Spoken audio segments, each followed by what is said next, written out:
Hang on, I'm just turning the air conditioner off. That's one thing. There we go.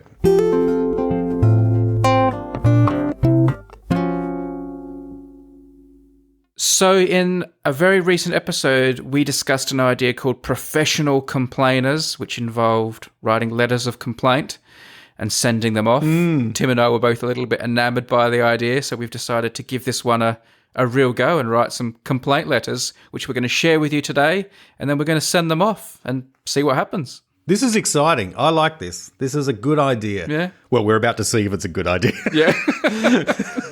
Yes. So I've done a couple.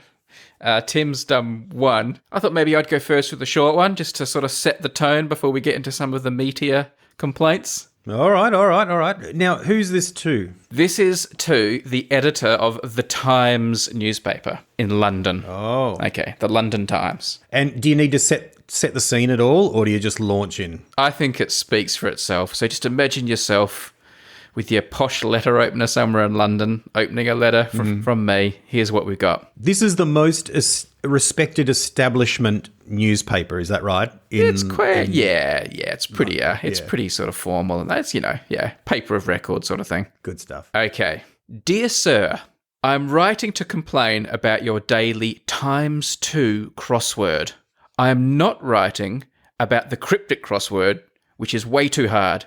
Frankly, I have no idea why it gets the more prominent position on the back page every day. Yep. The ×2 is definitely more accessible for the casual puzzler, such as myself. And while I'm generally quite pleased with the clues, I wish to voice dissatisfaction. In my opinion, there are too many clues that involve cooking ingredients and garden plants. It is unreasonable to expect the average reader to know this much about obscure herbs and shrubs. Most days I have to Google these answers, and it ruins the whole experience. Please, can we have fewer clues like this? On the other hand, I would be happy to see more clues involving elements on the periodic table. This week's one about thorium was particularly pleasing. Kind regards and salutations, Brady Harron. P.S. If you publish this letter, could you please send me 10 copies of that day's paper so I can distribute it amongst my friends and neighbours? Can you also send one to my mate Tim in Adelaide, Australia? So I will send that to the Times and watch this space. That's nice. Very classy. Very sophisticated.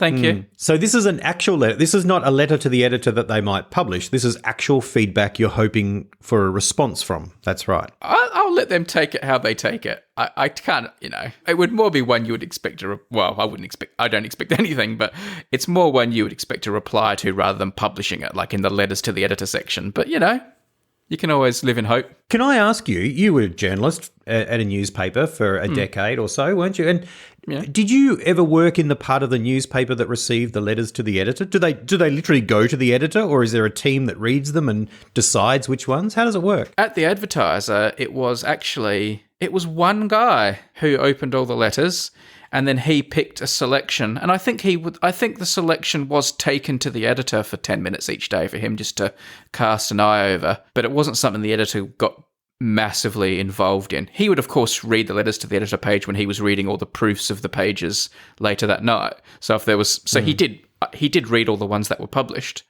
in some form. But no, it was just one guy picking what he thought was a good cross-section, tossing the rest, I imagine. How much of the paper does the editor read? He's got hundreds of journalists and workers and sub-editors. Yeah, I mean, the editor at the Advertiser, I had several editors, but the editor I worked most closely with when I was a bit more senior, so had a lot more to do with him. He worked very late each night, and I remember he would really thoroughly read the proofs of each page when they would come up, before printing was done. He would really meticulously be reading the pages. So I'm sure he didn't read everything, but editorially, he read a lot. He read a lot. Wow. I was always impressed by how thorough he was and how into it he was. And, of course, anything that was problematic, he would get involved with. That was when I had more to do with him. I was involved in legaling all the stories that were in the paper. If anything was legally contentious and the lawyers came back and said, well, here's the score, this is risky, this isn't risky, I would sometimes have to go to his office and say, this is what the lawyers say. What do you want to do? He had to make those sort of decisions every day. And that's where the buck stops with the editor, doesn't it? They're ultimately responsible for everything in the paper. Yep. Yeah. Fascinating. Yep. Did you ever want to be an editor? Nah, it was never even entered my mind. Never even thought about it until you just said it then. Nah, Despite working in a newspaper for a decade, working for an editor. To me, it wasn't like what I was there for. It was like I didn't really see him as a journalist. I liked, reporting and writing.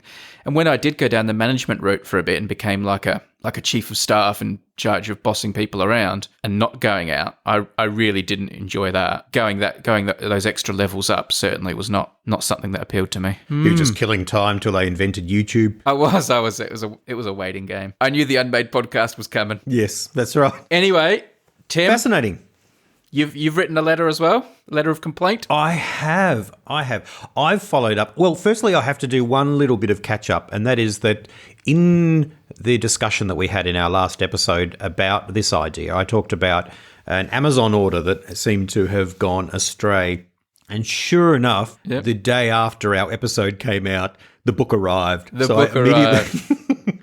I didn't know whether to feel guilty about the fact that I'd, sort of written sternly wondering where it was, or vindicated that, if I hadn't, Mug's Law, if I hadn't written the letter, then it wouldn't have arrived. So anyway. People can sleep easy. Tim's book arrived. And there's not another one on the way that I feel ethically worried about what to do. Do I need to send it back now or anything? It's just nice and clean cut. Well done. Well done. My letter is also a little bit of catch up. Or follow on, really, because we talked about my indifferent experience with KFC. And so I've decided to compose a letter to the managing director of KFC, right? South Pacific. Right. South Pacific? Is that whole South Pacific region, is it? I know. It's my letter is addressed to Nikki Lawson, who is the managing director of KFC South Pacific. Is that a man or a woman, do you know? It's spelled in the manner I imagine it's a female. In fact, I know it is because I looked it up and saw an article about her in like a CEO magazine. Okay. Yes, I mean, what a role for the whole South Pacific. Very exciting. Yeah. So, and with it comes, like an editor, much responsibility. And so when she reads this, I think she's going to be reminded of her responsibility. Okay. And I'm sure rushing to appoint a task force to deal with it as well. Okay. Shall I begin? Yes. Nikki Lawson, Managing Director, KFC South Pacific. Dear Ms. Lawson, a few weeks ago, my family and I had what I could only describe as a disappointing meal. It simply didn't provide for me what I have always relied on Kentucky to provide. It wasn't finger-licking good. All I can say is that I felt a certain indifference. I wonder if you would be able to furnish me with any similar reports of this kind. Is it an isolated issue or located in a specific area? Or is KFC indifference occurring in other places too? Is there a pattern? Has any mapping been done? If so, then I'd be most interested to see any correlation between my own experience and that of others. Of course, now having become indifferent, I am a little reluctant to try KFC again, and not trying it again robs you of the chance to break my indifference and redeem yourself. You can see this vicious cycle in which we are both caught. To that end, I wonder if I might endeavour to suggest a solution, an incentive. I've heard rumours of a KFC Gold card. Apparently, these cards enable the bearer an unlimited amount of KFC chicken for the period of 1 year. For our purposes, a year is probably not necessary. 6 months should do the trick. This, I'm sure, may be just enough to unshackle me from the indifference caused by this recent experience with your product and summon within me the will to drag myself back to the drive-through window and place an order. Yours truly, Tim Hine. The thing I like about yours, Tim, is that there's kind of this almost like you're almost hinting that you're going to do this like freedom of information request. Like you're trying to find out if there's like, you've got this conspiracy theory that this is a bigger problem that you want to know about. I want the map. Well, it is a concern. Yeah, I want the data. Well, you'd like to think. I mean, I like to think of myself as offering myself in service here. I mean, this is the flip side as well. Sacrificing myself, as you were. Is this gold card true? Like, there's a card like that rumoured over in the UK for Nando's chicken that everyone always talks about, but I've never heard the KFC gold card. Oh, wow. Well, the only time I've heard it is when you made a joke on Twitter to someone who works at KFC about it. All right. He never officially denied it, although He never officially confirmed it either. What do you think would happen to your life if you had a KFC gold card? I seriously think a few things. Sorry, too many thoughts are coming to mind at once. I'm overcome. I seriously think not much, except that, we'd save like $30, every, I don't know. Day. I don't know, Every 20 minutes. every 3 weeks or something. Every 20 minutes, Tim saves there. There'd be like internet counters. How much money has Tim saved today because of his KFC gold card? $8,000. The bank calls up. There's a disturbing lack of activity happening with your account, sir. And there's just like container ships of chickens being brought over to Australia. When a gold card, where like when your credit card, it's getting to the end of its time and it's like wearing thin a bit, like the numbers are wearing down and the signature's worn off and stuff. Yeah. Just imagine the hole I'd burn through this card. You just have it sticky taped to your forehead. Save time.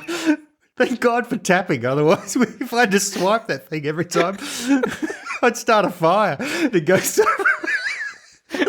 Every KFC outlet in Australia will just have a photo of your face behind the counter, just saying, if this guy comes in.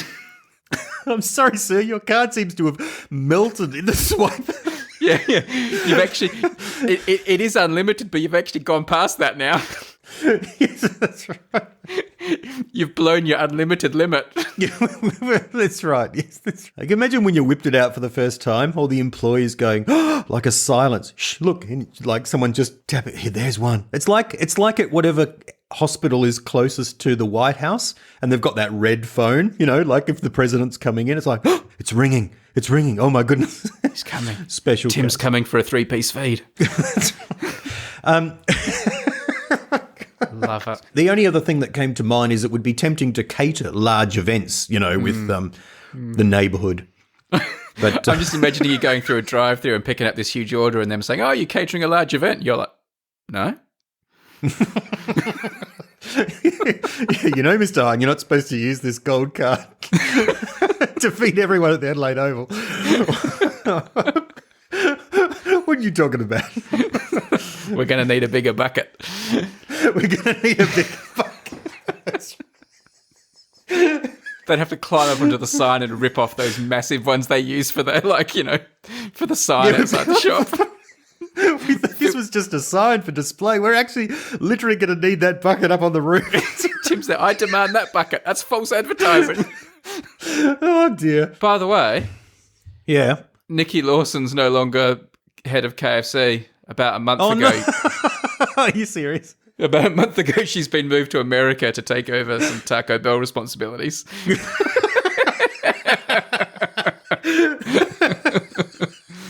A month ago.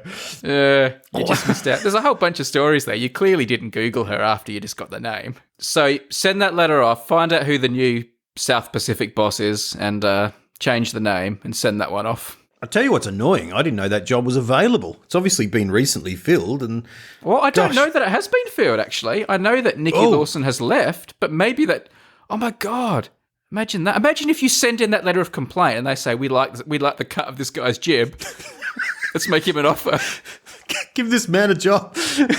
Let's make him the head of South Pacific KFC. South Pacific. Talk about putting a bloody fox in charge of the hen house. God, that's a clever line, isn't it? Oh, Tim. Oh, he's head of KFC South Pacific. He's doing yet another inspection of the stores. Quality control. Yeah. He takes such an interest on the ground level. I know. Yeah. Oh, dear. This is a letter of complaint I've written. I'm sending it to Jump 23 at Wisconsin Avenue Northwest, Washington, D.C. Yeah. Dear Michael Jordan.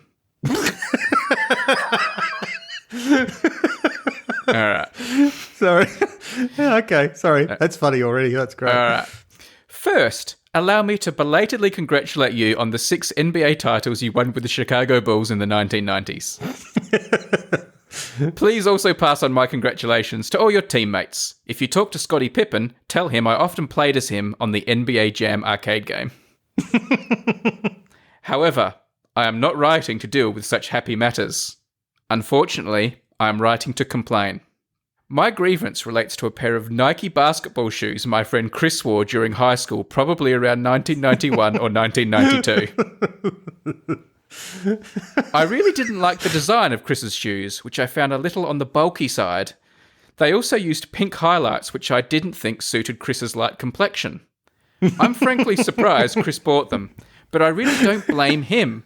I think they were a poor design and should never have been released. I am not sure what he paid for them, but I think Nike should send Chris some vouchers so he can buy something better.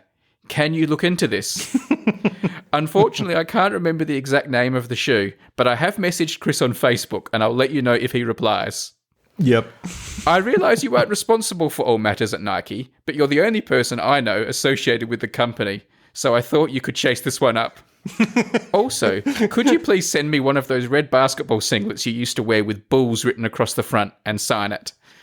Make sure it is one you wore in a game, preferably a playoff. I will happily cover the cost of postage. If you only have white Bulls singlets, that would be okay too, but I'd prefer red. Best wishes, Brady Harron. That's brilliant. That's fantastic. I have a second letter I have to send because there's a sequel. It goes as follows. Dear Michael, just following up my earlier letter about Chris's shoes. I have since heard back from him and have more information. They were Nike Air Force shoes purchased in 1991 or maybe 1992.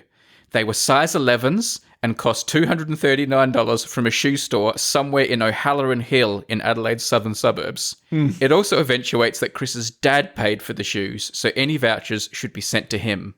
I enclose some pictures. I hope this helps. Brady. P.S. I also enclose a picture of LeBron James. If you see him, would you ask him to sign it for me? That's very good. I've really enjoyed being in contact with Chris and going down memory lane about those shoes too. We've exchanged about 20 messages. We've been researching them and finding pictures and all sorts. It's great. I felt the same. I don't remember those specific shoes, but I felt that all through high school, I kind of felt about all that kind of basketball stuff, that it was kind of overblown and ugly. Maybe because we couldn't afford it and I never had any of it. I was, do you know what I mean? Like, it was just sort of like, this is too shiny and it's not cool. Like, I can't see, Kurt Cobain wearing them. Like, it's, it's just sort of, yeah. Well, you had different definitions of who was cool and what was cool. That's right. That's all it is. Yeah, totally. Yeah. Watching The Last Dance, I just can't get over how big all the suits are that all those basketballers are wearing, how oversized the suits were. I know. Particularly the double-breasted. I heard was once well described as, someone standing with a double-breasted suit unbuttoned is like the back end of a panel van with both doors open. Like it's... It's just way too much material. Yeah. They're so tall. Yeah. That's a comment my mum would make watching the basketball. They're so tall. It's like, that's it, well done. There we go. So I'll send those off to Michael Jordan and see if he replies. Do let me know if he does. I will, and I'll let Chris know as well. Chris is going to be over the moon that I'm going to send pictures of his shoes to Michael Jordan. That's fantastic. And knowing, just to rub it into Chris, you'll get a reply. You were never into, you didn't go through that period at high school then where you were really into shoes and, sneakers and Jordans and all that. Like, I went through a 2 or 3 year period where, shoes were everything. No, I never did. I honestly think it's because it wasn't on my radar, because I knew we would never be, either we couldn't afford them or I could never talk my parents into it. Yeah. And, but even after, you start earning a bit of money, I wanted to spend it on CDs and stuff. I was never interested in sneakers. Although I have to say, I've never owned a pair of Nikes, and I'm now kind of proud of that. Like, I kind of like that I never have. So, we were out shopping for sneakers with the family. It was sort of put up, what about some Nikes or something like that? And I was like, no.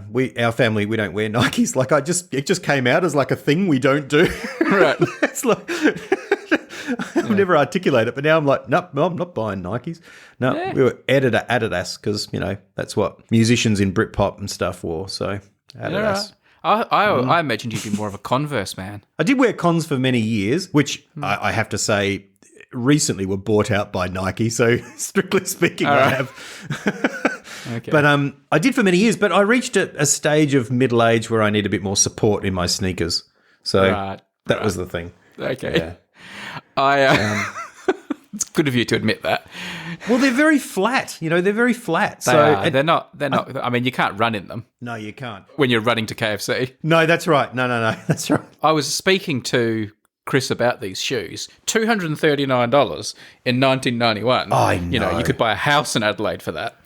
I know. That's crazy. Chris was saying his dad, who's a very lovely and generous man, but we always joked about, moths flying out of his wallet when he had to get his wallet out because he, was reluctant to spend large amounts of money, and he was persuaded to spend this money for Chris's shoes, and for weeks afterwards he'd just be shaking his head going, $239 for shoes. Oh, really?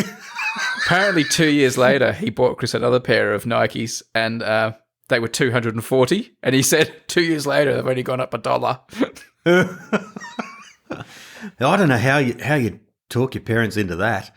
I just didn't even try. That's like I just assumed I could just as easy get them to buy me a car as shoes for $230. No, you could have bought the Renault for that easy. I only bought the Renault for twice that. Literally, I paid $500 for the Renault. So those two pairs of shoes Chris got in 91 and 93 were the same as your car. That's right. That's exactly right. I love it. All right. Well, let's send these letters off. The Times, Michael Jordan, KFC, and if anything happens, we will let people know. Let me tell you, we've chosen some big targets, some establishment, major global brands there, man. We have. We're aiming high. I look forward to getting the reply. Well, I'm hoping you get the job offer, but let's see what happens. Would you take that job if they said, look, we just want to try something different. We know you've got a bit of management experience. You're good with people. You're good with chicken. You're definitely good with chicken. Would you take the job? No, I wouldn't take the job. Okay. Would you take the gold card? Oh, well, that's right. I take the job for a day, find out if there's a gold card. If there isn't, institute one, send one to myself, resign.